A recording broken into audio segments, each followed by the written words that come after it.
अस्सलाम वालेकुम एवरीवन। यहाँ हम बना रहे हैं झटपट और बहुत आला और बहुत टेस्टी मैगी। तो सबसे पहले हमने पैन में ऑयल लिया है, उसमें हमने फ्रोज़न हमारी वेजिटेबल्स थी उनको ऑयल के साथ सौते किया है और फिर उसमें हमने काली मिर्च डाली है।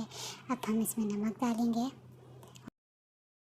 और सोया सॉस डाला है और फिर इसको अच्छे से चलाया है और फिर इसके बाद हमने इसको निकाल लिया है। उसी पैन में हमने मैगी डाली है, उसका थोड़ा सा हमने टेस्टर डाला है उसमें और फिर उसको पकाने के बाद उसमें हमने सोया सॉस डाला है, चिली सॉस डाला है, केचप डाला है और स्प्रिंकल की हैं चिली और उसके बाद वेजिटेबल्स ऐड की हैं और उसको अच्छे से मिक्स किया है।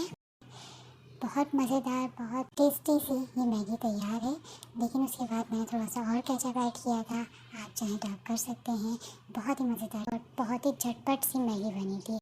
मैगी वैसे झटपट ही बनती है लेकिन वेजिटेबल्स और चिली सॉस से टेस्ट बहुत आला होगा, तो आप ज़रूर ट्राई कीजिएगा।